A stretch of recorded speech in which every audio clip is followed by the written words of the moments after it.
Welcome to Mystery Stories Channel. I'm your host, Evelyn Harper. If you're settling in for a cozy evening or a long drive, you've come to the right place. Today we're diving into a brand new Hercule Poirot mystery, crafted in the timeless style of Agatha Christie. It's called Murder on the Azure train. Picture yourself aboard a luxurious locomotive, chugging through the night from London to the sun-kissed French Riviera. Secrets, suspects, and a locked-room puzzle that will keep you guessing. Chapter 1. Introduction and Setup. In the golden haze of a late summer evening in 1925, London was a city alive with the hum of progress and the whisper of old-world charm. The air carried the mingled scent of coal smoke from factory chimneys, the faint perfume of blooming horse chestnuts along the embankment, and the sharp tang of petrol from the gleaming motor cars that choked the streets. It was an era poised between the devastation of the Great War and the glittering promise of the Azure time, when the empire's elite sought escape in the lap of luxury. Far from the ration books and ration dreams of the recent past. And on this particular evening, all eyes turned to Victoria Station, where the most anticipated event of the season was about to unfold. The inaugural voyage of the Azure train. Ah, what a name! It evoked the shimmering blues of the Mediterranean, the endless azure skies over the Côte d'Azur, and the sapphire depths of forgotten treasures. This was no mere locomotive. It was a symphony of engineering and elegance, a gleaming blue serpent of polished steel and velvet upholstery, designed to whisk its privileged passengers from the foggy banks of the Thames to the sun-kissed shores of the French Riviera in a mere 24 hours. Commissioned by a consortium of European magnates, the Azure train boasted 12 carriages of unparalleled splendor. Dining saloons with crystal chandeliers that caught the light like captured stars, lounge cars where jazz bands played till dawn, and private compartments sealed tighter than a diplomat's briefcase. Each suite was a world unto itself, mahogany paneling etched with Art Nouveau vines, silk drapes in shades of lapis and gold, and ensuite bathrooms with marble sinks and hot water on demand. The engine, a marvel of German precision, promised speeds of 60 miles per hour, with no stops until Paris, ensuring that the outside world and its troubles remained firmly at bay. But amid this opulence, our story begins with a man who sought not grandeur, but respite. Hercule Poirot, the inimitable Belgian detective, whose little grey cells had unravelled enigmas that left Scotland Yard scratching their heads in bewilderment. At 55, Poirot was a figure both comical and commanding. Egg-shaped head gleaming under the station lamps. Impeccably waxed moustache curling like the handlebars of a velocipede, and a figure clad in a patent leather shoe-polish suit that rivaled the Queen's own wardrobe. He carried a malacca, cane with an ebony head, not for support, but for the rhythmic tap-tap-tap that punctuated his thoughts. Poirot had boarded not for duty, but for a long overdue vacation. "Ah, mon ami," he murmured to his reflection in a compartment window, adjusting his stiff collar with fastidious care. A holiday at last. No crimes, no puzzles, no tiresome colonels with their impossible alibis.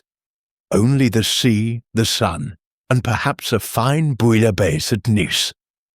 The little grey cells deserve a rest, comme un chat au soleil. He settled into compartment 7, a first-class haven with a lace-curtained window framing the bustling platform.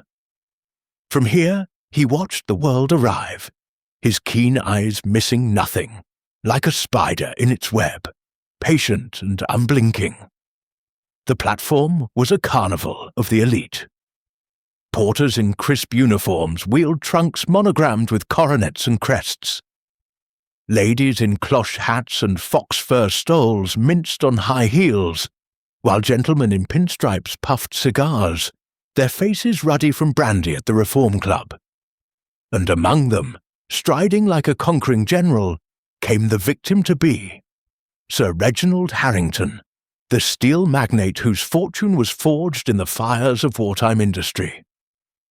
At 52, he was a burly colossus of a man, 6 feet tall with a barrel chest straining his Savile Row waistcoat, a ruddy face etched with perpetual scowl lines, and thinning hair the colour of wet slate.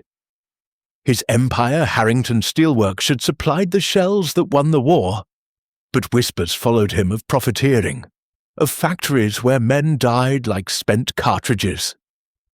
Tonight, he occupied compartment 1, the grandest suite, complete with a private lounge and a butler's bell.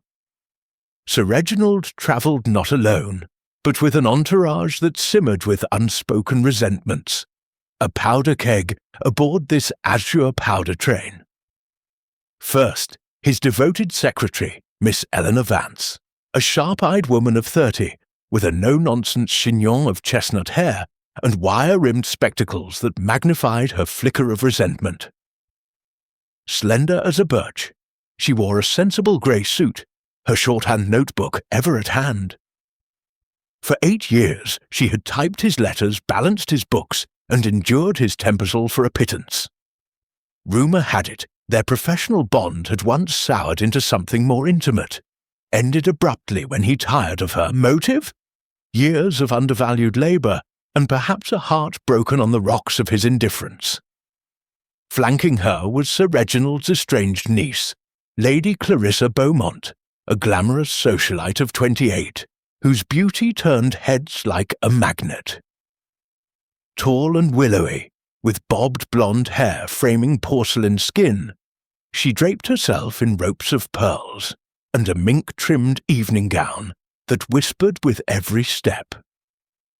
Divorced from a feckless viscount after a scandal involving bridge debts and a chorus girl, Clarissa now teetered on financial ruin. Her uncle's fortune was her lifelinian inheritance she believed rightfully hers, especially after he cut her allowance following the divorce. As she boarded, her laughter rang out too brightly, but her blue eyes darted to Sir Reginald's wallet like a hawk to prey. Motive: desperation to fund her lavish lifestyle before the bailiffs came calling on her Mayfair flat. Then came Dr. Victor Langford, a suave physician of 42 with the bearing of a Regency buck. Silver at the temples, his dark hair slicked back, he sported a velvet smoking jacket and a stethoscope tucked in his pocket like a talisman. Officially Sir Reginald's personal doctor summoned for nerves, Langford's smile was too perfect, his fingers tapping a rhythmic tattoo on his cigarette case. Beneath the polish lay a wartime grudge. During the Somme, Sir Reginald had profited by patenting Langford's invention a trench bandage without credit, ruining the doctor's career and reputation. Exiled to obscure practices, Langford seethed. Motive: revenge for a life derailed on the tracks of betrayal. Monsieur Pierre Duval followed. A French businessman of 35, with slicked-back raven hair, a pencil moustache, and eyes like polished onyx. Dressed in a bespoke dinner suit from Savile Row's French tailor, he fidgeted with gold cufflinks, his olive skin glistening under the station lights. A wine importer by trade, Duval had gambled away his family's vineyard in a venture backed by Sir Reginald only to see it collapse when the magnate pulled funding. Now debts mounted like storm clouds, threatening dishonour to his ancestral name. As he boarded, he bowed low to Sir Reginald, murmuring, "Mon vieux," about that loan, only to be rebuffed with a barked, "Pay up, or face the courts." Motive: ruinous debts that could strip him of everything. Finally, trailing like a shadow, was Greta Olsen, the maid, quiet Scandinavian woman of 43. Broad-shouldered and plain-faced, her blonde hair scraped into a severe bun beneath her starched cap. From the fjords of Norway, she had come to England as a girl, serving in Harrington's households for 20 years. Meek and silent, she carried trays with mechanical precision, her grey eyes downcast, but those eyes hid a bitterness forged in tragedy. Her brother, a boy of 19, had perished in a Harrington factory collapse in 1912 caused, they said, by corner-cutting for profit. No compensation, no justice. Greta's hands trembled as she polished silver. In her pocket nestled a locket with his faded photograph. Motive: a long-ago family wound, festering like rust on steel. As the guard's whistle pierced the evening air, passengers converged in the dining car for aperitifs. Crystal glasses clinked like conspirators' whispers. A jazz pianist coaxed melancholy from the ivories. Poirot, nursing a tisane of chamomile for the digestion you understand observed from a corner booth, his green eyes cataloguing every nuance. Sir Reginald dominated the table, barking orders at Miss Vance. "Type that memo now, Eleanor, and make it snappy, no more dawdling." She nodded, jaw clenched, her pen scratching accusations onto paper. Nearby, Lady Clarissa flirted outrageously with Duval, her laughter a red herring of innocence. "Pierre, darling, you must show me Monte Carlo's casinos. Uncle Reggie never lets me have fun." Duval forced a smile, glancing at Sir Reginald's scowlettes unspoken but electric. Dr. Langford sipped brandy, his fingers drumming. "Reginald, old chap, that headache of yours wartime stress, no doubt. I could prescribe something, for old time's sake." Sir Reginald snorted. "Old times? You mean when you peddled snake oil?" The barb landed. Langford's smile froze. Greta hovered, pouring silently, but her hand shook as she passed Sir Reginald's glass. "Clumsy fool!" he roared, splashing wine on his cuff. She murmured apologies, eyes on the locket. Poirot leaned back, twirling his moustache. Human nature, he thought, is like a storm brewing on the horizon-dark clouds of envy, lightning of grudge. But me, I am on vacation. Let the English play their games. Yet, as the train's whistle sounded departure, he caught a glimpse. Sir Reginald crumpling a note from his pocket. "Your sins catch up on Azure rails," it read, in elegant script. He dismissed it with a laugh, a prank from rivals, and tucked it away. Chapter 2. Boarding the train. The guard's whistle pierced the evening air like a silver arrow, sharp and final. All along Platform 3 at Victoria Station, a chorus of clicks and clatters rose, the snap of trunks closing, the rustle of silk gowns, the low murmur of farewells from envious onlookers pressed against the barriers. The Azure train, that magnificent blue behemoth, shuddered to life with a hiss of steam and a throaty rumble from its mighty engine. Its azure livery gleamed under the arc lamps, polished to a mirror finish that reflected the twilight sky like a fragment of the Mediterranean itself. Porters in brass-buttoned uniforms darted like bees, hoisting Louis Vuitton cases onto the rear van, while the conductor, Monsieur Henri Bouchardard, portly Frenchman with a walrus moustache and a booming laugh that echoed like a bassoon bellowed, "Tout le monde à bord! No more delays, mes amis!" Hercule Poirot, already ensconced in compartment 7, peered through his lace-curtained window with the satisfaction of a general surveying his troops. "Parfait," he murmured, tapping his Malacca cane against the Persian rug. "Orderly chaos, comme toujours in Angleterre." His compartment was a jewel box of comfort. walls panelled in bird's-eye maple, a brass bed folded neatly above the seats, and a small writing desk stocked with monogrammed notepaper. A silver samovar bubbled softly, brewing his tisane, while the air carried the faint, comforting scent of lavender from the linens. Outside, the platform swirled with final preparations. Lady Clarissa Beaumont fussing over her vanity case, her pearls catching the light like dewdrops.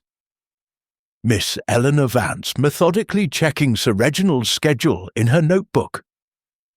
Dr. Victor Langford lighting a cigarette with a gold Dunhill lighter that flicked open with military precision. Sir Reginald Harrington himself strode up last, a human avalanche in tweed, barking at a porter, "Mind that trunk, you oaf it's worth more than your yearly wage." His face, ruddy as a harvest moon, bore the fresh crumple marks of the mysterious note he'd pocketed moments ago. As he heaved aboard, the carriage dipped under his weight, and he slammed the folding door with a force that rattled the chandeliers. "Eleanor, secure my papers, and tell that conductor we're not waiting for stragglers." Miss Vance followed, her sensible Oxfords clicking efficiently, though her spectacles flashed with a suppressed spark of irritation. "Yes, Sir Reginald, at once." Monsieur Pierre Duval boarded next, his patent leather shoes gleaming, but his usual suave bow faltered into a fidgety wave. He checked his gold pocket watch for the third time in as many minutes, a nervous tick that Poirot noted from his window, green eyes narrowing. Curious, the detective thought. A man with time to kill, yet he watches it flee.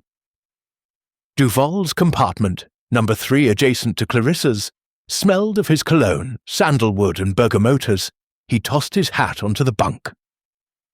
Little did anyone know that watch held not just hours, but a false clue, an engraved inscription from a lost love, soon to mislead the investigation. Greta Olsen slipped aboard last, a ghost in black bombazine, her arms laden with linens and a silver tray. She paused at the door to compartment 1, eyes downcast, but her fingers brushed the locket at her throat, a subtle tremor betraying the storm within. As she passed Poirot's door, he caught her eye and inclined his head politely. "Bonsoir, mademoiselle. A fine evening for travel, n'est-ce pas?" She murmured a soft "Ja, sir," in her Nordic lilt, vanishing into the service passage like smoke.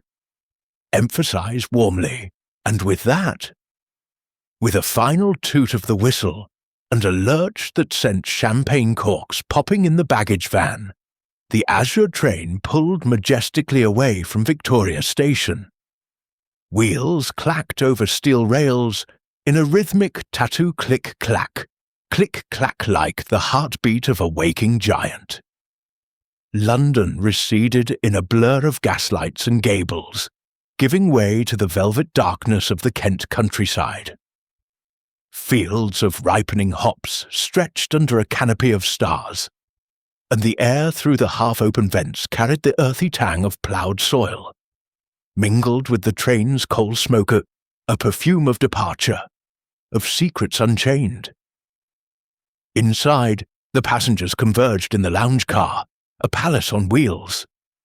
Crystal chandeliers swayed gently, casting golden pools on Axminster carpets, deep as Turkish delight. Leather armchairs clustered around low tables laden with silver ice buckets and baccarat glasses. A jazz pianist at the Baby Grand coaxed a languid rhapsody in blue from the keys, while white-jacketed stewards circulated with trays of caviar canapés and vintage Dom Perignon. The air hummed with laughter and clinking crystal, but beneath it all thrummed an undercurrent of discord. Sharp as a stiletto, Poirot entered last, his cane tapping a precise tap-tap-tap as he claimed a corner booth with a view of the entire car. "A tisane, s'il vous plaît," he requested of a steward, with lemon, but not too much precision is everything. From here, his little grey cells catalogued the scene like a living tapestry.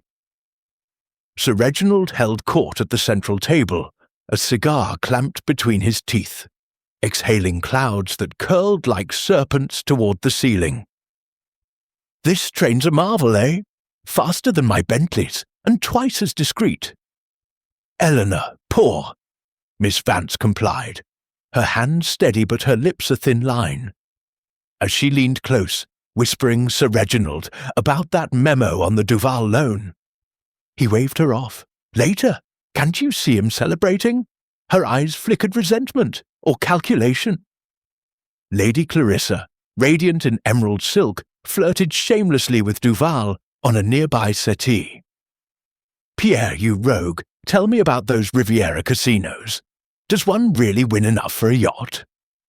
Her laughter pealed like bells, a perfect red herring of carefree youth. But Poirot noted how her fingers twisted her pearls, nervous, possessive. Duval chuckled, though his watch-checking persisted. "Ma chère, fortunes change with the cards." But tonight, only pleasure. Unseen by all but Poirot's eagle eye, Clarissa slipped him a folded note innocent gossip, or a conspirator's pact. Dr. Victor Langford lounged by the piano, brandy snifter in hand, his velvet jacket unbuttoned to reveal a crimson cummerbund. He tapped his fingers in time to the musica-rhythmic Morse code of suppressed fury. Approaching Sir Reginald, he raised his glass. "To old comrades, Reginald. The Somme seems a lifetime ago." Sir Reginald guffawed, spilling ash. "Comrades, you mean the fool whose bandage idea I perfected? Drink up, Victor, drown your regrets." Langford's smile didn't reach his eyes. He retreated, murmuring to himself, "Regrets? Oh, they'll drown you first." In his pocket, a faint clinker vial of sedative, soon to be a tantalizing red herring. Greta moved among them like a shadow, refilling glasses with mechanical grace. When Sir Reginald demanded more ice, she hurried to comply, but her tray tilted crystals scattering like diamonds across the carpet. "Clumsy Norwegian cow!" he roared, face purpling. She dropped to her knees, gathering them silently, but as she rose, her locket swung free. Poirot glimpsed the faded photograph inside. A young man in worker's cap, eyes like Hercule Brother, the factory ghost. "Enough!" Sir Reginald bellowed. "Out of my sight!" Greta fled to the galley, shoulders hunched, leaving behind a single ice shard that melted into the Rugatini, overlooked clue to her path of silent tears. As the evening deepened, the train hurtled through Sevenoaks, its speed a steady 60 miles per hour, rocking gently like a cradle laced with arsenic. Conversations turned intimate. Poirot overheard Miss Vance in a hushed aside to Clarissa. "He promised me a partnership once. Now it's all type this, fetch that." Clarissa patted her hand. "Patience, darling. Uncle's will sort it. A planted seed of collusion." Duval, alone by the window, muttered into his watch. "Midnight, Paris. Too late. False urgency or genuine desperation." Langford examined a medical journal, but his page turns were frantic, hiding what? Sir Reginald, growing maudlin with wine, pulled the crumpled note from his pocket, waving it like a flag. "Look here, you lot a prank from jealous rivals. Your sins catch up on Azure rails. Ha! As if steel barons scare easy." He tore it in half, tossing the pieces into an ashtray. But Poirot, ever vigilant, noted the elegant script typewriter perfect, matching Miss Vance's later. A red herring, gleaming like fool's gold. "Dismiss it not so quickly, monsieur," Poirot thought. "Sins have long memories." Midnight approached. Yawns spread like contagion. "To bed, then," Sir Reginald declared, rising unsteadily. "Lock your doors, thieves abound, even on Azure rails." One by one, they retired. Clarissa blew kisses. Duval checked his watch again. Langford drained his brandy. Miss Vance gathered papers with precise folds. Greta cleared glasses, her locket glinting. Sir Reginald paused at his door compartment, one turning the key with a resounding click. "Good night, ingrates," he muttered, the lock sealing him in like a tomb. The lounge emptied. The pianist played a final, haunting refrain. Poirot lingered, sipping his tisane, the train's click-clack lulling him. Human nature, he reflected, is a locked compartment itself, full of shadows and sharp edges. But me? I am on vacation. Yet as he rose, a faint sound drifted from the service passage, a muffled sob. Greta's, or something more sinister. Chapter 3. The Journey Begins. The Azure train plunged through the velvet cloak of night, its click-clack rhythm a lullaby laced with menace. Stars wheeled like distant diamonds above the Kentish Weald, where ancient oaks stood sentinel in moonlit silhouette. Inside compartment 7, Hercule Poirot slumbered lightly, his Malacca cane propped beside the bunk like a faithful hound. The muffled sob he'd heard from the service passage lingered in his dreams, a Norwegian lament, or the first note of discord in this Azure symphony. At 4 a.m., the train slowed with a hydraulic sigh, shunting onto a special barge at Dover Harbour. The English Channel stretched before them, a silver mirror under the fading moon, its waves whispering secrets to the hull. By dawn's first blush, the barge ferried the train across, engines silent, only the slap of water and creak of timbers breaking the hush. Passengers stirred, stewards padded softly with morning tea trays. Darjeeling in bone china, accompanied by buttery croissants that filled the corridors with heavenly warmth. Poirot awoke precisely at 6:15, as his pocket watch chimed like a polite butler. "Parfait," he murmured, splashing lavender water on his face from the marble basin. Through the window, France's chalk cliffs rose like ghosts from the mist, the barge docking at Calais with barely a jolt. The train resumed its thunderous gait, now on foreign rails, bound for Paris and beyond. The air shifted faint salt tang, giving way to the herbal perfume of Normandy fields, ripe with lavender and fresh-baked pain au chocolat from nearby villages. Sir Reginald Harrington, however, did not rise with the sun. A steward knocked thrice on compartment 1 as door no answer. Probably nursing his headache, Miss Eleanor Vance sighed, already dressed in crisp grey linen, her notebook at the ready. She dispatched Greta to prepare coffee strong, black, as her employer demanded.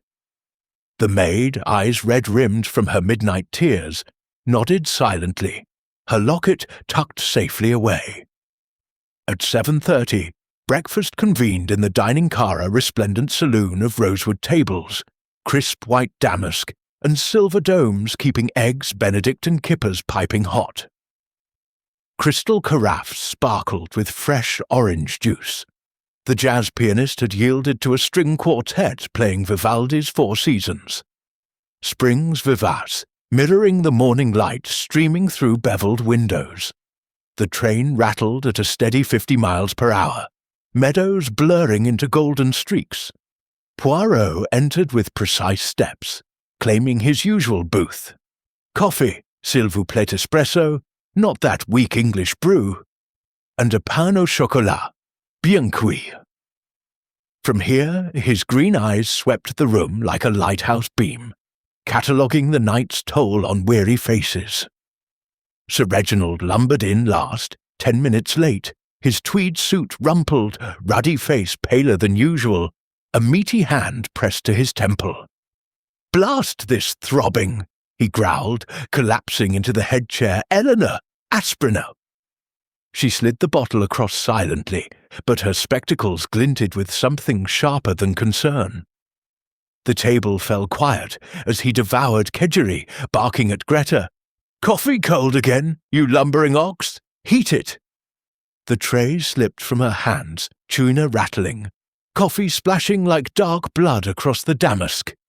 "Idiot!" he roared, face purpling. Greta knelt, scrubbing frantically, her broad shoulders trembling. Poirot noted a single droplet tracing her cheek-knot coffee, but a tear. As she rose, something fluttered from her apron. A folded timetable, circled in red at midnight Channel crossing. She snatched it up, vanishing to the galley. Red herring or clue? Poirot pondered. Lady Clarissa Beaumont swept in next, radiant despite the hour, her blonde bob tousled artfully, emerald silk exchanged for a cream day dress with sapphire brooch. "Darling uncle, you look positively green," she trilled, kissing his cheek with exaggerated affection. Her laughter peeled a flawless red herring of filial devotion, but Poirot caught her slipping a pearl into her pocket, eyes flicking to Sir Reginald's wallet on the sideboard.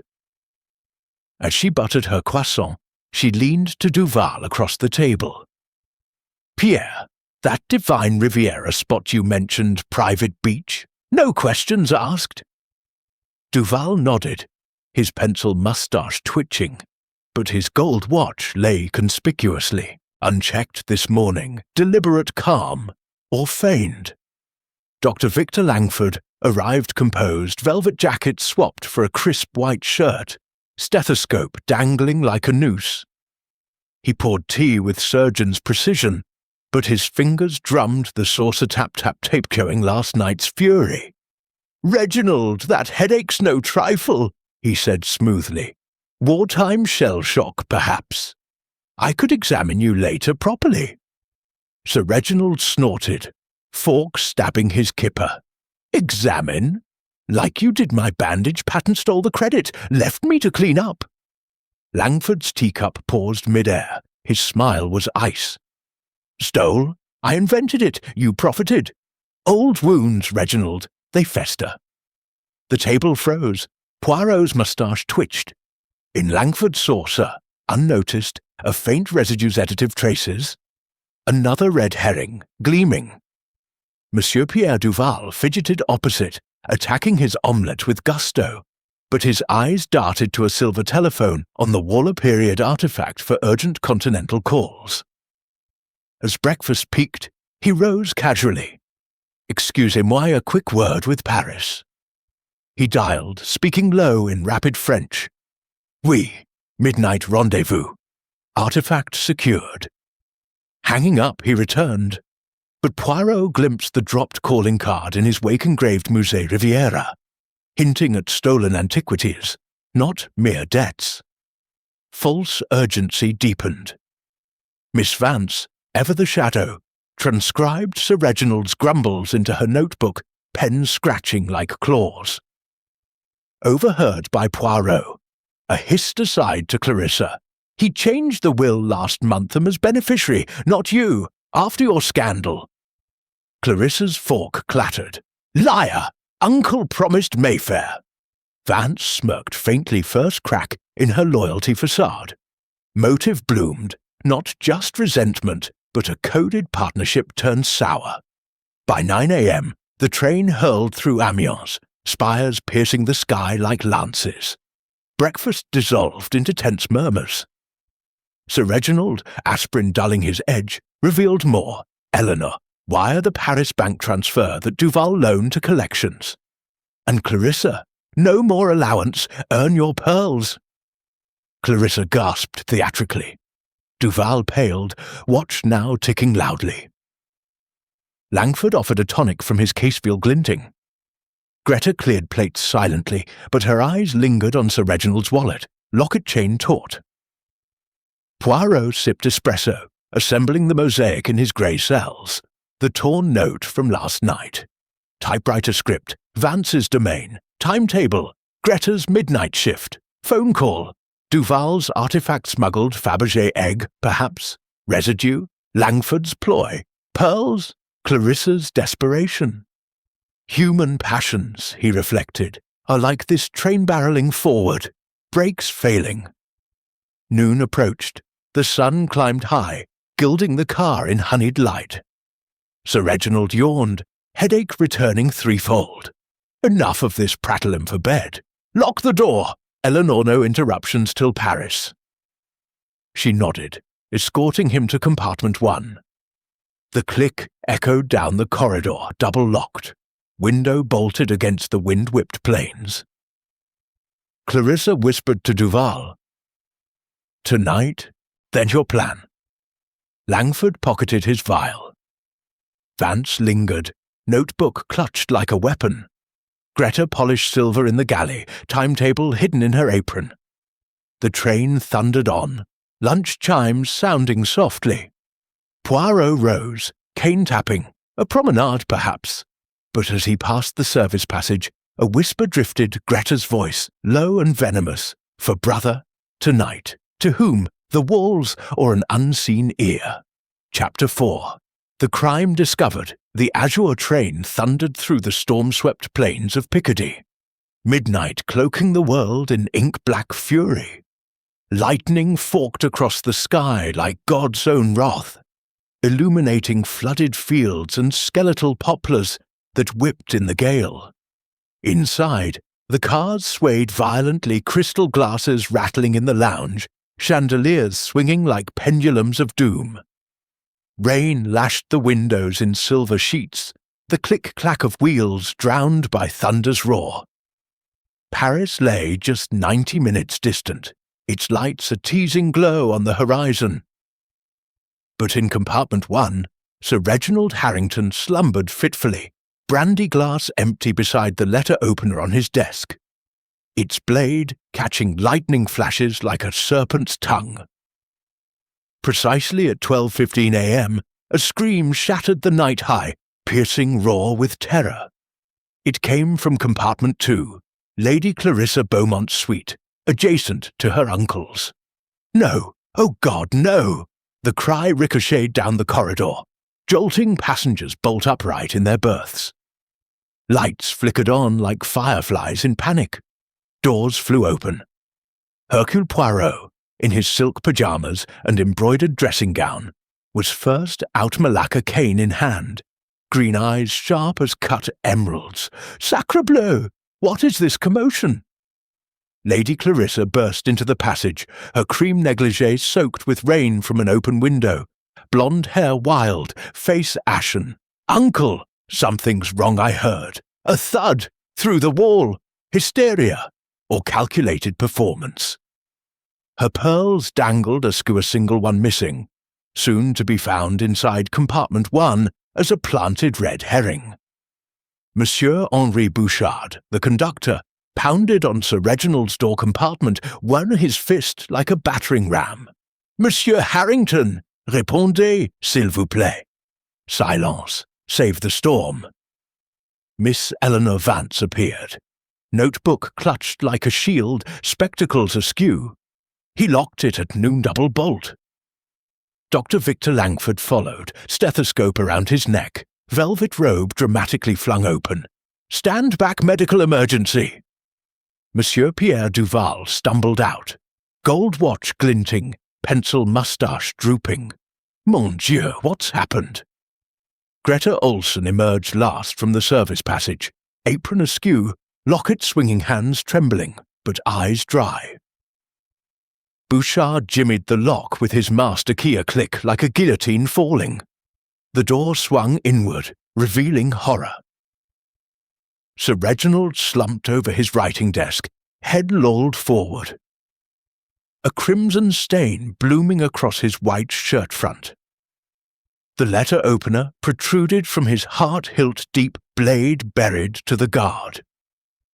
Blood pooled on the green leather, blotter still warm, congealing in rivulets that traced the desk's mahogany veins. His eyes stared sightless at a crumpled note in his stiffening fist. Justice for the past. The air reeked of copper tang and spilled brandy, thick as a charnel house. No struggle evident, no overturned chair, no defensive wounds, just death sealed in silence. Mon Dieu! Poirot exclaimed, shouldering past to kneel beside the body. This is murder, most impossible. his gloved hand ever fastidious probed gently. Time of death, no more than 15 minutes prior. The compartment was a locked vault. Door double-bolted from inside, brass key in the lock. Window latched tight against the storm. No footprints in the muddy flower beds below, verified by flashlight through the glass. No hidden panels in the panelling. Poirot tapped methodically, tap, tap, tap. Service hatch to the corridor, bolted shut. The letter opener? Sir Reginald's own, monogrammed RH in gold, wiped eerily clean save for blood. Impossible yet done. Chaos erupted. Lady Clarissa swooned theatrically into Duval's arms. My uncle! Who could? Her missing pearl clinking to the floor near the body, a glaring red herring of presence. Miss Vance gasped, fanning herself with her notebook. I was typing letters in my compartment door locked. But Poirot noted ink smudges on her fingers, fresh, as if interrupted. Dr. Langford knelt professionally, stethoscope to chest. Heart stabbed clean through single thrust, arterial.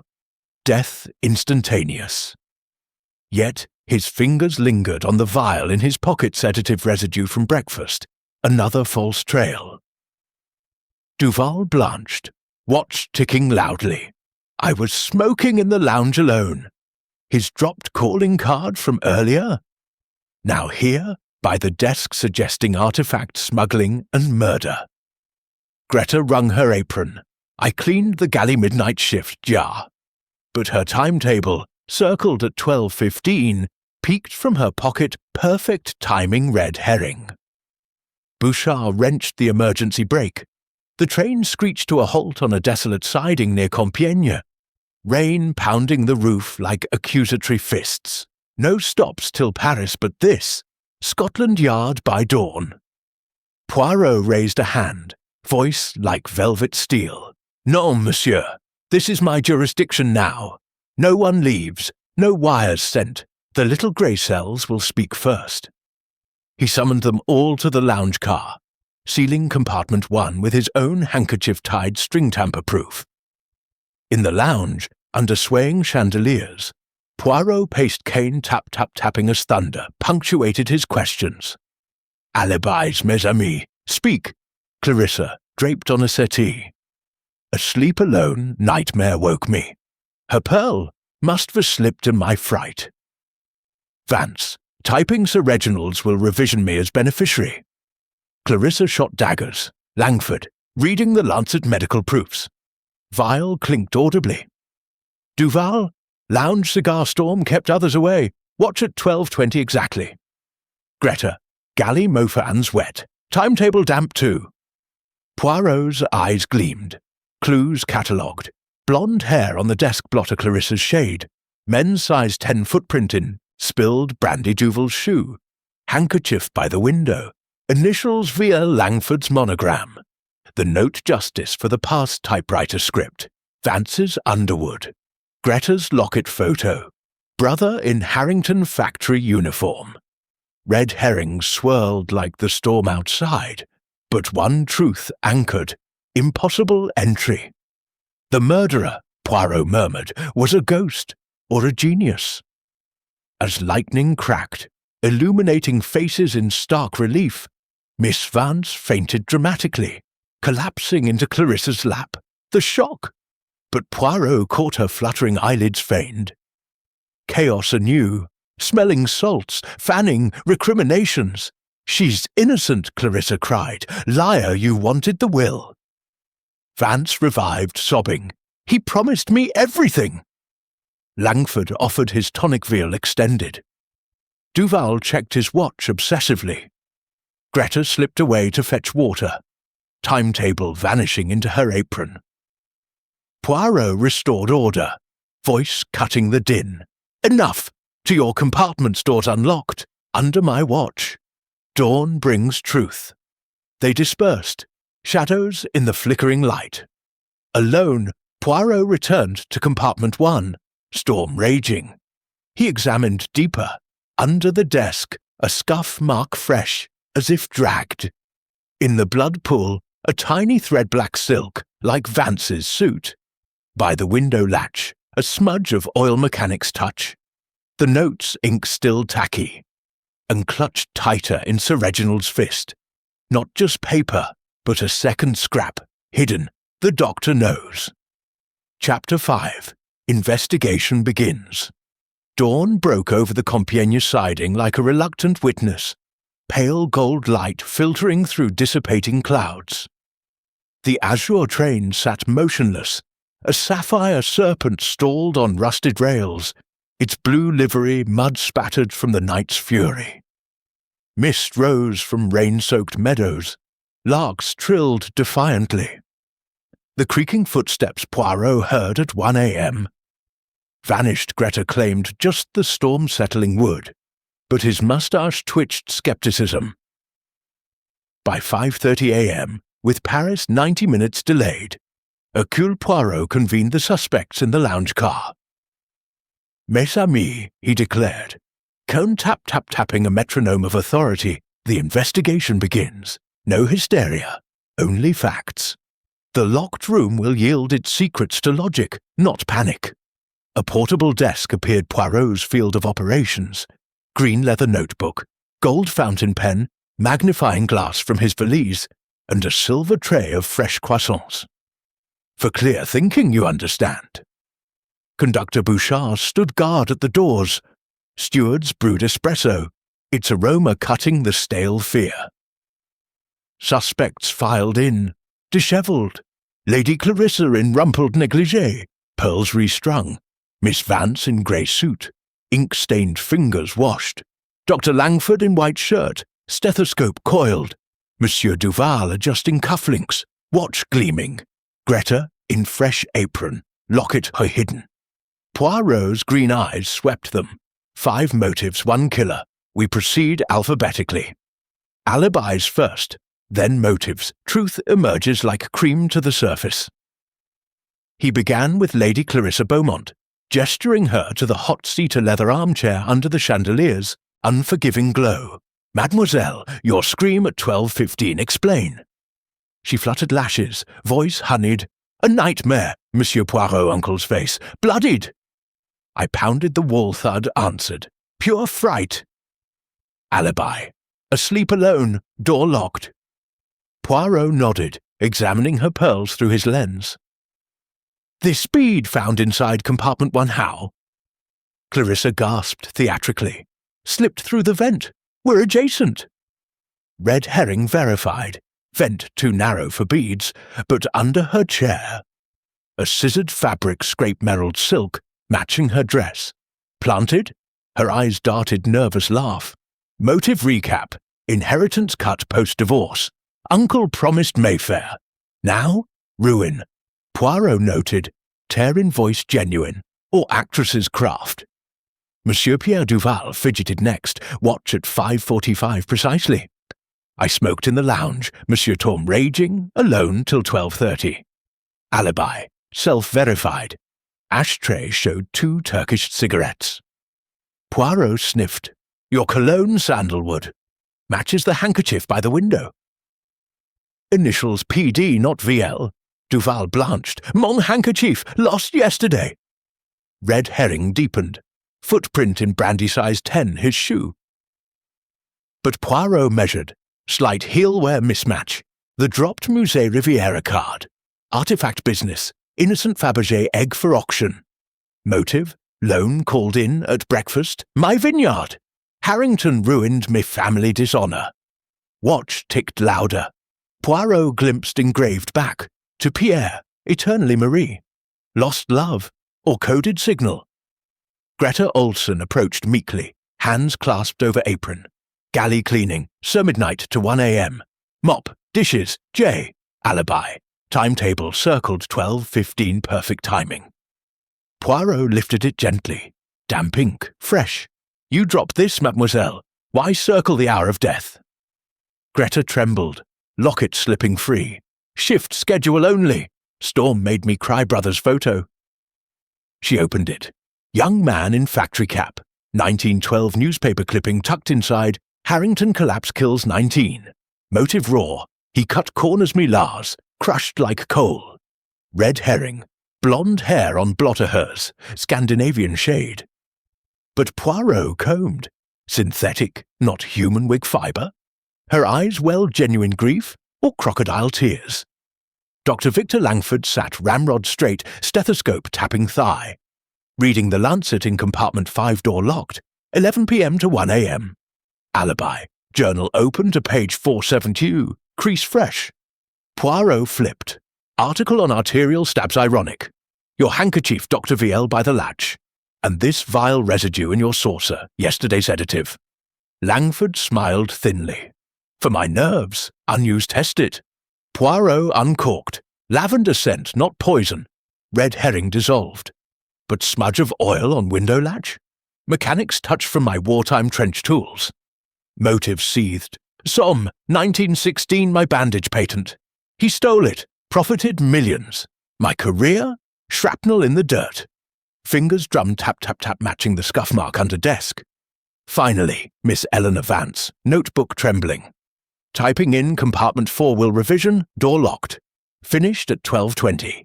Alibi, stack of papers, top sheet timestamp 12:15. Poirot scanned. To Eleanor Vance, full estate, effective immediately. But ink smudges on her fingers, fresh at discovery. You fainted dramatically, mademoiselle. Feigned? She flushed. Shock! Loyal 8 years, affair ended, yes, but love turned respect. Red herring. Note script matches her Underwood typewriter. Yet, carbon duplicate missing. Motive? Partnership promised, now mine by will. The black silk thread in blood. Matches her suit cuff snagged. As sun crested, the train lurched Bouchard, signalling restart. Paris in 60, Scotland Yard awaits. Poirot waved dismissal. Non, truth first. Suspects dispersed, whispering. Alone, Poirot knelt by the desk, magnifying glass hovering. In the blood pool's edge a tiny gear-tooth brass timed mechanism. New clue! Ah, the train's vibration key. His grey cells raced, string trick. No vibration-activated blade from adjacent vent.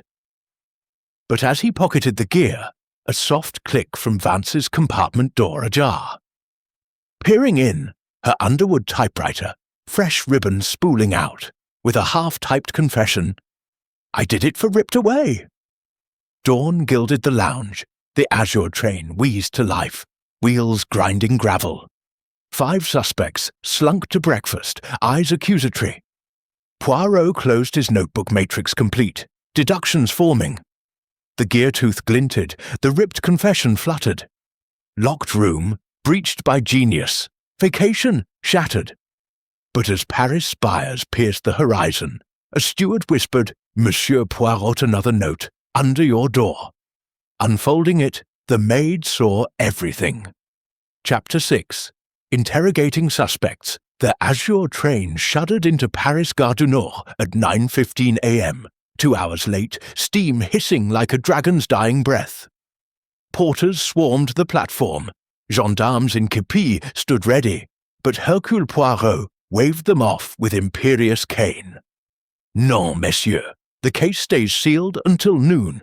My train, my rules. Conductor Bouchard locked the doors. The dining car became tribunal rosewood tables cleared. Crystal rearranged as a sterile confessional under harsh electric glare. The new note, the maid saw everything burned in Poirot's pocket. Its elegant script not Vance's typewriter. Who wrote it? Ali? Trap? His notebook matrix updated. 6th clue anonymous taunt. Interrogations private, he declared to the suspects, assembled like penitents, one by one, truth or exposure. Lady Clarissa Beaumont entered first, pearls clattering like guilty bones. Poirot gestured to the hot seat. Espresso steamed between them. Mademoiselle, your scream convenient, and this silk scrap under your chair yesterday snipped from your dress? Clarissa paled, twisting pearls. A seamstress error. I adored uncle, inheritance was rightful. Pressure mounted. Your whisper to Duval at lunch or plan tonight. Murder pact? She crumbled, tears real. Just escape funds. He cut me after the divorce bailiffs at Mayfair. Pierre promised casino winnings. Crack. Alibi fractured. She heard typing through the wall at 12:10, not asleep. Red herring pearl slipped in fright. But Poirot revealed, vent measurement too narrow. Liar! You pounded after the thud. Clarissa sobbed, mercy! I saw Greta in the passage 12.15. New lead-made alibi waivers. Monsieur Pierre Duval followed. Watch at 9:30 exactly. Cufflinks trembling. Lounge cigar storm witness. Poirot pounced. Your heel were mismatched to footprint. And this musée card inside compartment one smuggling with murder? Duval sweated, moustache wilting. Fabergé illegitimate auction. Harrington called my lone vineyard lost. Family shamed. Pressure. Engraved watch Marie. Who signals you at midnight? He broke. My sister code for payment due. I paced the lounge, saw Langford slip towards service passage 12 to 12. Crack. Footprint faked Langford size 9. Red herring dissolved. True clue. Duval's dropped cigar ash in compartment 1, not his Turkish brand, but Langford's Egyptian. Traitor! Duval spat. Greta Olson shuffled in meekly, locket clutched. Galley only mop. Poirot softened, then struck. Timetable ink fresh at 5 a.m. discovery, and Clarissa saw you in passage 12:15. Greta's eyes welled. Nordic Reserve shattering. Yeah, I heard thud. Went to check door ajar. No, locked. Lars photo. She thrust the locket open. Clipping yellowed but backside factory blueprint. Harrington signature. Motive roared. 19 dead me brother crushed. No justice till now. Crack. Alibi half true. She mopped after hands wet with blood traces. Poirot tested under UV lamp from valise. Faint red on cuff. Red herring hair. Synthetic from Clarissa's wig. But Greta whispered, the note under your door. I wrote it. Saw Vance typewriter 12:10. Then silence. Ally confirmed. Brave mademoiselle, Poirot murmured. Dr. Victor Langford strode in defiance, stethoscope whipping. Reading page 472 proves it. Poirot smiled thinly. Article on stabs prophetic. Your Egyptian ash in brandy you paste, not Duval. Langford's fingers drum tap frozen. Coincidence, pressure crushed. Oil smudge your trench tools. Scuff mark dragged what? And Harrington's hidden scrap, the doctor knows. He cracked, voice venom. Some 16 me potent. He stole it, left me ruined practice in alleys. Revelation. Vile. Lavender sleep adunist. But pocket search yielded brass gear prototype vibration timer. Wartime clockwork for bandages. Train shakes, activates blade. Crack. Alibi false. He read in service passage, saw Greta. Red herring handkerchief, planted by Vance. You. Langford lunged. Bouchard restrained him. Finally, Miss Eleanor Vance, notebook shaking. Typing will time stamped. Poirot unveiled the ripped confession. I did it for she gasped, collapsing. A draft loyalty note. But pressure pulverized, fresh ink smudges at discovery. Missing carbon you burned it. And Greta saw your typewriter silent, post 12:10. Vance shattered. Affair ended cruelly promised partnership will revision mine. I typed the threat note prank gone wrong. Crack, black thread, her suit. But true alibi fracture. She heard no thud because adjacent in passage. Red herring script match. She framed herself deflection. Clarissa and I plotted funds, not murder. Langford, he knows the gear. Conspiratorial aside, slow and electric. Listeners, the cracked spiderweb truth bleeds through. In comments, who broke most convincingly? Your votes crown the killer. Pause for 5 seconds, engagement frenzy. Behold! Poirot thundered, cane slamming, circles tighten. Clarissa saw Greta. Greta saw Vance. Vance heard nothing. Duval saw Langford. Langford saw Greta. Gasps. Accusations flew. Langford lunged at Vance. Your thread, your passage slip! She shrieked. Your gear vibration blade through vent. Clarissa wailed, "I only wanted pearls." Duval, "My vineyard!" Greta, "Lars!" Chaos-peaked Bouchard's separated fists. Poirot silenced them. Voice velvet thunder. The locked room. Vibration trick gear invent dislodges blade from adjacent hatch. Train's shake drives it home. Retracts via spring. Langford's prototype with Vance's timing. Gasps, but as noon told, Poirot pocketed the gear. Eyes gleaming. Not enough, one final test. From his valise, reconstructed timeline chart. To 10, Vance slips out. 12:12 Langford plants gear.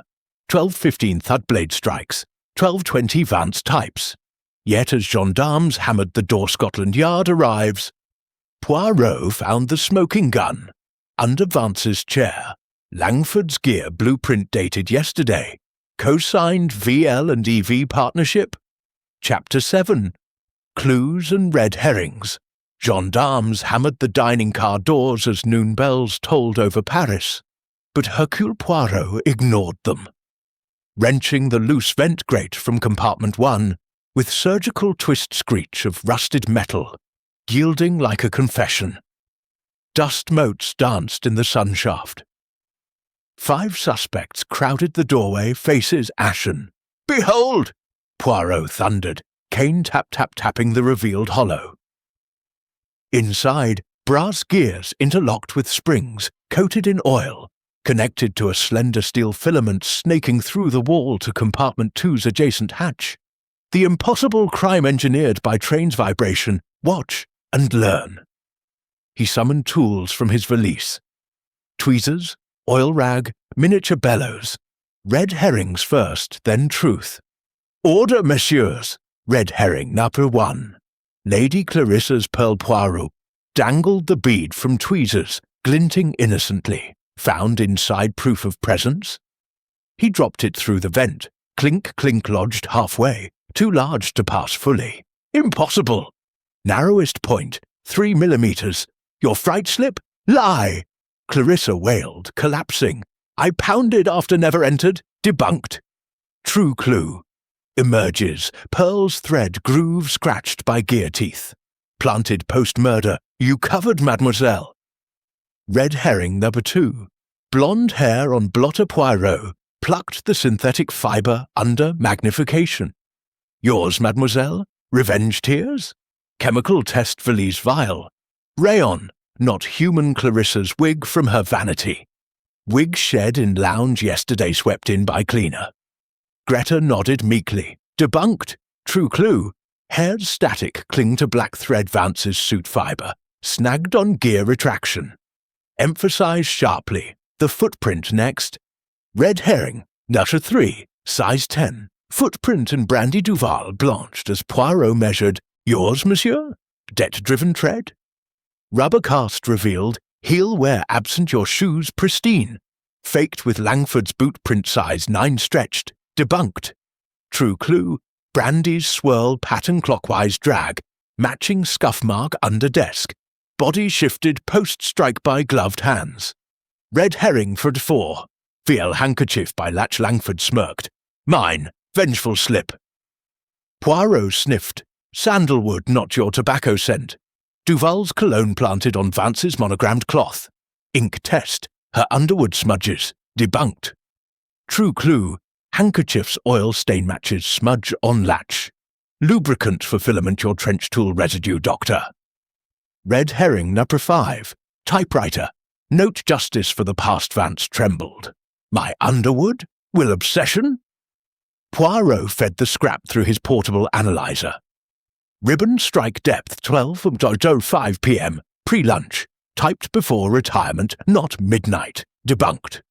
True clue. Notes back crease folded around gear blueprint fragment.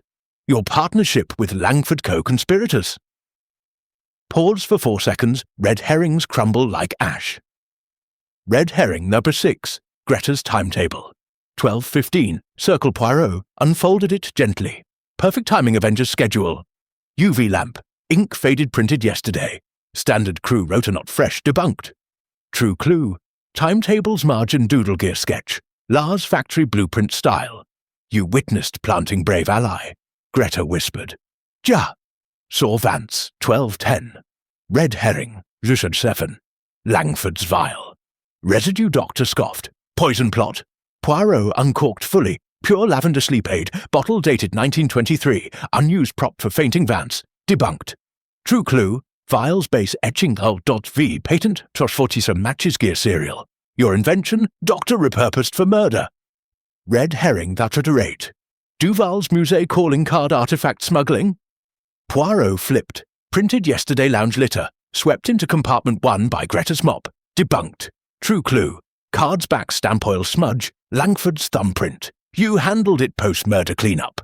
Red herring out of 9. Vance's ink smudges. Fresh at discovery. Magnifier. Blue inky yesterday's memos. Red blood trace minimal. No midnight typing. Debunked. True clue. Smudges microfiber black thread origin. You snagged on filament pull. Red herring out of 10. The doctor knows scrap hidden in fist. Poirot unfolded. Sir Reginald's handwriting, not Vance's. Self-written warning paranoia. Debunked. True clue. Scraps folded edge matches blueprint tear. Your partnership note. Observe. Poirot cranked the gear prototype whir click train vibration simulated by bellows. Filament extended through vent. Spring-loaded blade dislodged from hatch. Thrust into dummy heart. Thunk. Retracted via spring clean wipe. 12:10. Vance oils latch. Plants filament. To 12.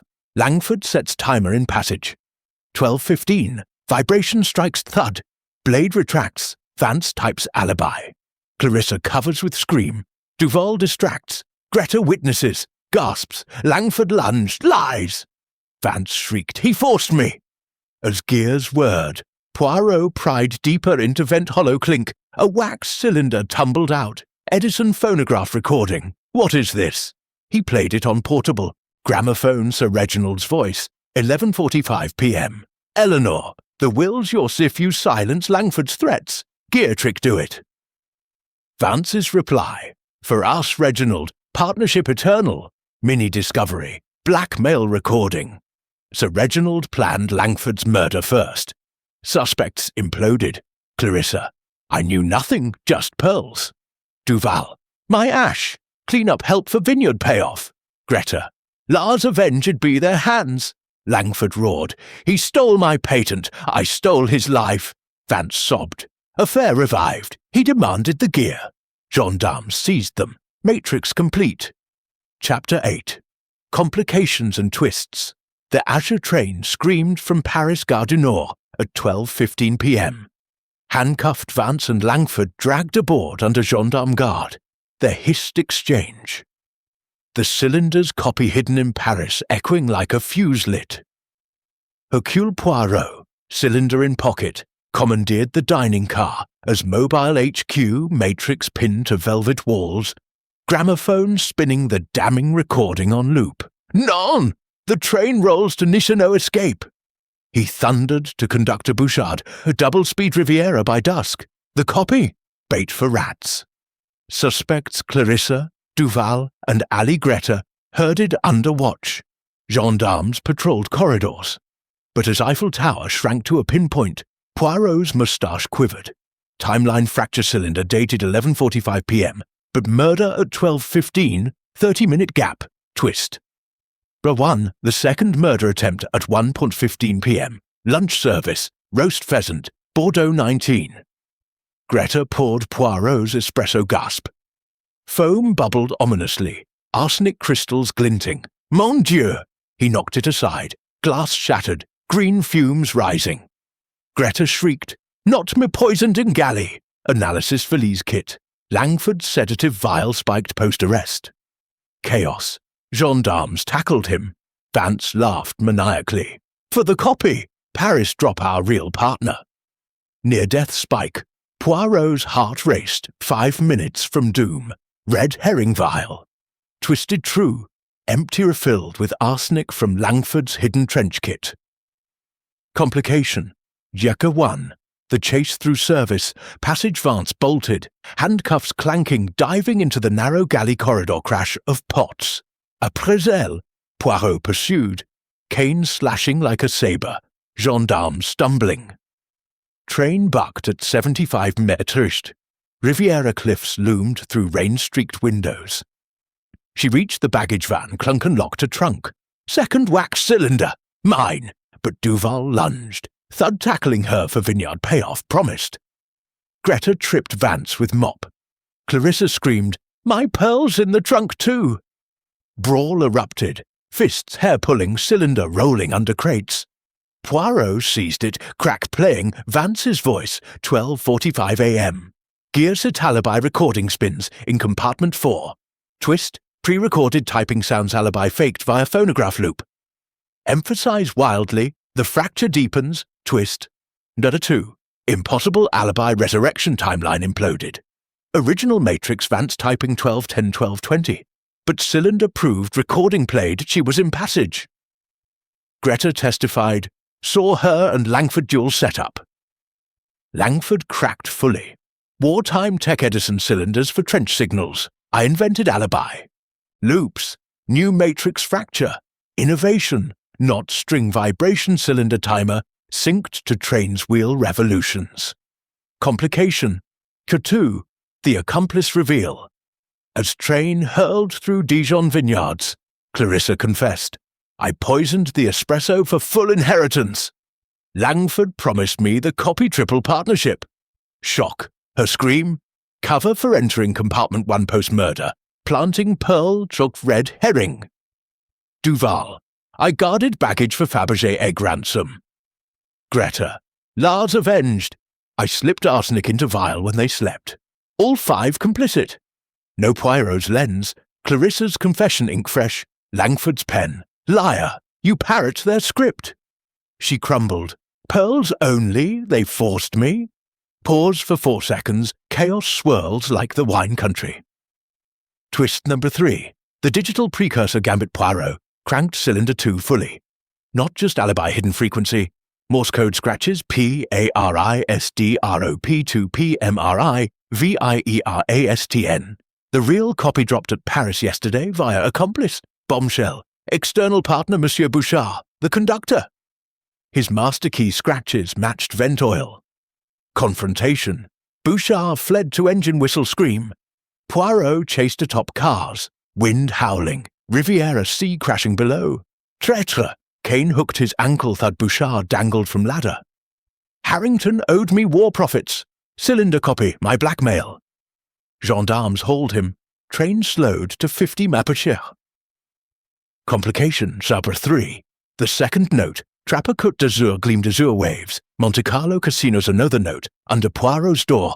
Maid did it check locket. Greta paled. Poirot opened it. Not photo microfilm negative. Factory blueprint with Bouchard's signature. You knew.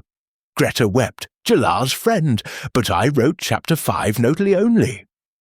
Twist locket film innocent 1912 evidence planted by Vance to frame. Red herring flipped Greta cleared fully. By 4 p.m., Nice Horizon glittered casinos, yachts, Azure Sea mocking the blood. Poirot pocketed microfilm, cylinders secured. 4 killers, 1 innocent, but 5th twist? As handcuffs clicked quadruple, Bouchard whispered, Riviera Vault final copy. Opens at midnight. Escape hatch? Sun dipped. Azure train coasted into Nice station, waves crashing like applause. Twists unraveled. Poison, chase, resurrection, accomplice, digital code. 4 cuffed. Greta exonerated. Poirot's grey cells blazed, logic sealed. But midnight vault loomed final complication. As crowds cheered the luxury arrival, a gendarme gasped, Monsieur Compartment 1 vent. Rewired. Blade gleamed. Trap reset. Chapter 9. The Revelation. Midnight bells tolled over Nice harbour as the Azure train sat docked. Azure waves crashing like applause for justice. Hercule Poirot led the raid on Bouchard's Riviera Volta moonlit casino basement. Gendarmes smashing the lock.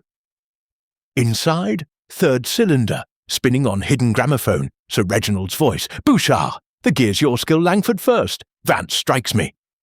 Gasps, but Poirot smashed it. Bait, fake wax too fresh. True revelation, no copy. The rewired vent? Poirot's trap sprung on Vance at 11:45 p.m. Snap, filament. Whipped her ankle cuffed anew.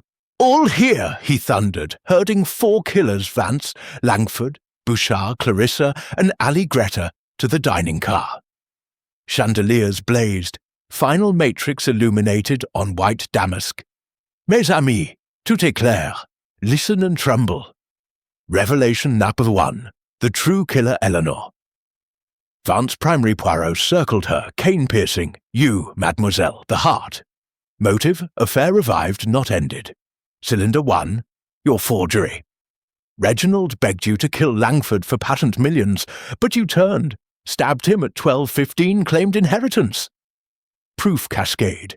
Ink smudges red blood, not blue memos. Thread snag your cuff on filament. Silent typewriter cylinder loop alibi. Poison attempt your arsenic vial refill.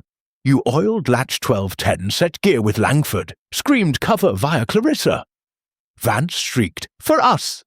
Logical tie, will revision your forgery, timestamp faked. Revelation number 2. Accomplice, number 1 Dr. Victor Langford. Mechanic Poirot tapped his stethoscope. You, Doctor the Brain, some patent stolen. Lie you sold it to Reginald for war profits. Motive, blackmail Cuther threatened exposure. Your gear prototype?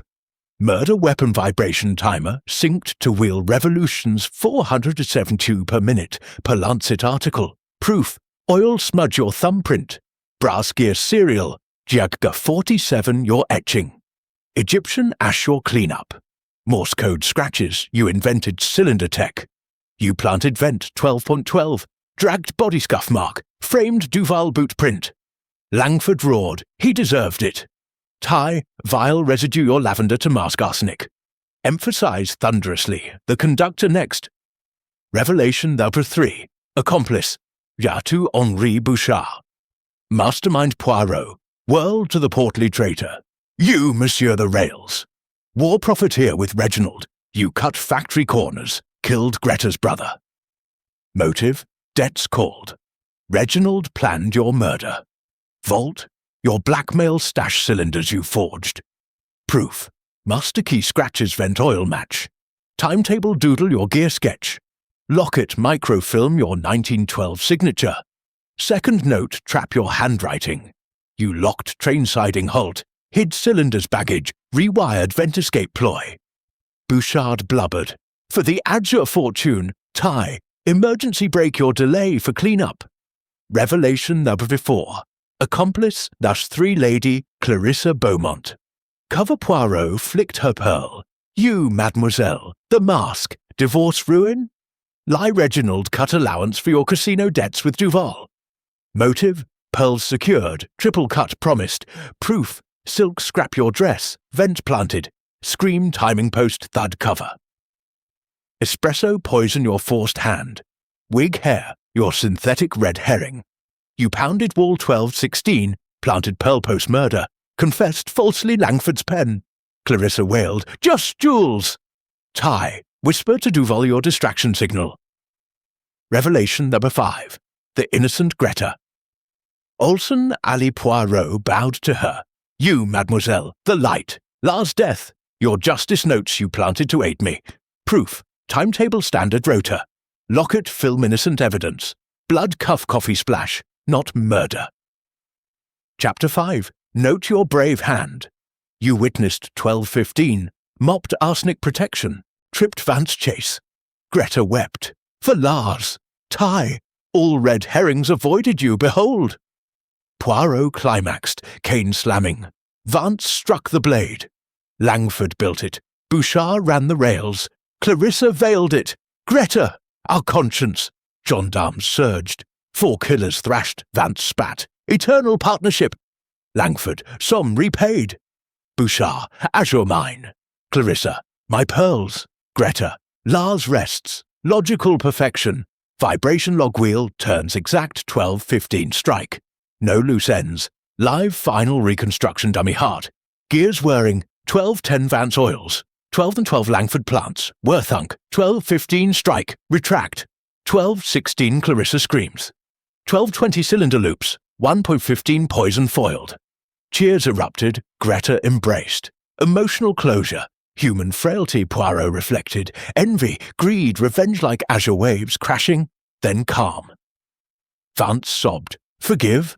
Poirot, nor the grey cells judge. Handcuffs clicked final. Dawn gilded the car. Riviera sun rose.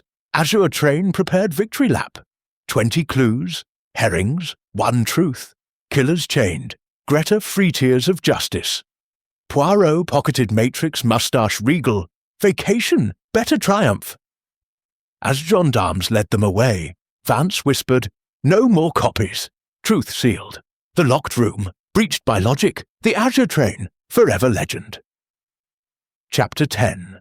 Justice served. Dawn's golden fingers caressed Nice harbour as the Azure train sat triumphant, its blue livery gleaming like a sapphire reborn.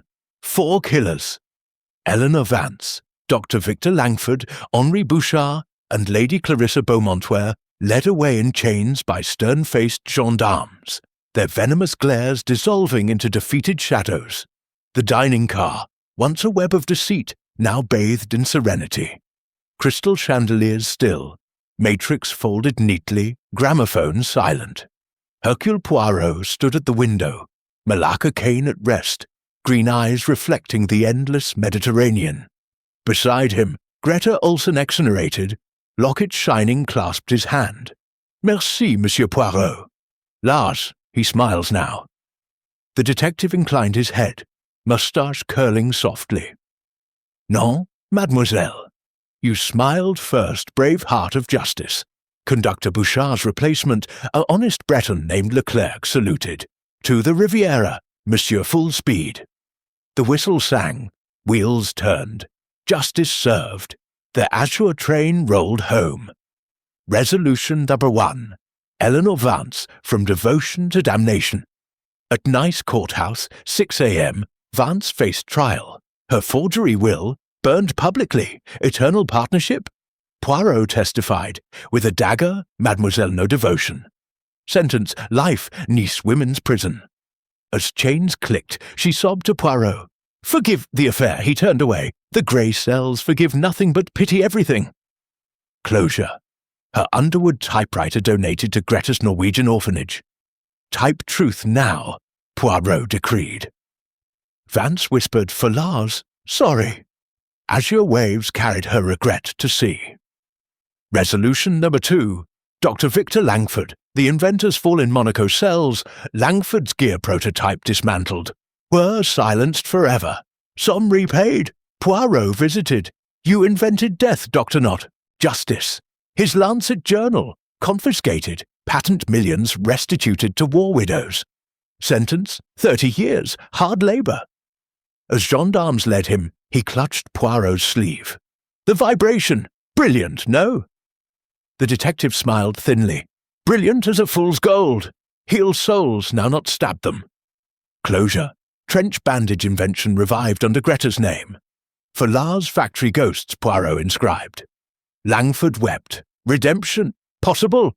Oui, Poirot nodded. Grey cells evolve.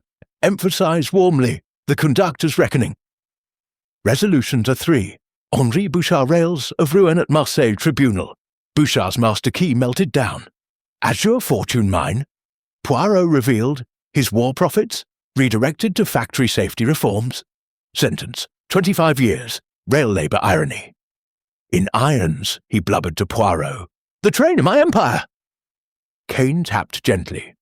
Empire of lies, Monsieur now tracks of truth. Closure.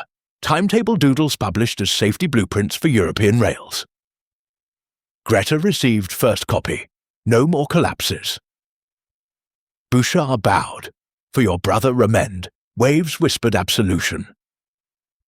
Resolution number 4. Lady Clarissa Beaumont pearls to penance. In Cannes salon turned court. Clarissa's pearls auctioned millions to divorces fund. Just jewels, she wailed. Poirot. Jewels stained crimson, mademoiselle. Sentence, 15 years, Riviera Reformatory. As pearls scattered, she clutched Poirot. Mayfair dreams? Gone? New dreams, he counselled, of giving, not taking. Closure. Her emerald silk dress remade into orphanage uniforms. Where kindness now, Poirot pinned. Clarissa teared. For uncle, peace? Oui, he affirmed. Azure washes all.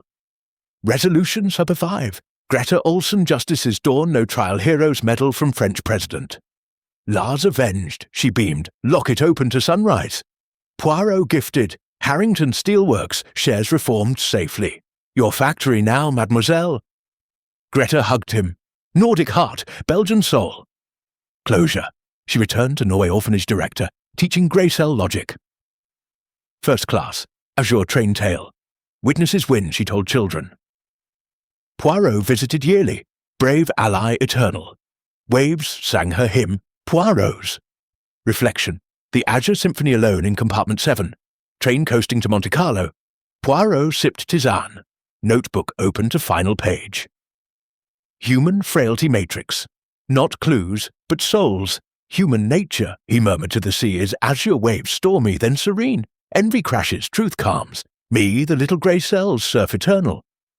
Cane tapped rhythm, tap-tappice. Vacation, magnified. Bouillabaisse awaited in Nice. Epilogue. The train rolls. On by noon, Azure train reached Cannes passengers, cheered Poirot from platforms. Monsieur Pierre Duval, innocent but complicit in silence, gifted vineyard wine, for Lars' memory. Clarissa's ex-husband attended trial. A reunited, reformed Scotland Yard wired. Poirot triumphs again. Greta's first letter. Children solve clues. Norway's Azure Club. 4 killers? Reformed whispers. Vance taught typing. Langford bandaged prisoners. Bouchard fixed rails. Clarissa designed uniforms. Azure waves? Eternal. Witness. As sun peeked over Monaco yachts, Poirot stepped onto Nice platform crisp suit. Waxed moustache. Valise light. Mon ami, he addressed the sea. Crime solved, souls mended. Now, bouillabaisse. A jazz band played Rhapsody in Blue. Children waved toy trains. Greta waved from Norway postcard. Justice, served with cream. The Azure train whistled farewell. Steaming east new passengers, new secrets. But locked rooms, breached forever. Hercule Poirot walked Azure shores, grey cells humming. Fin.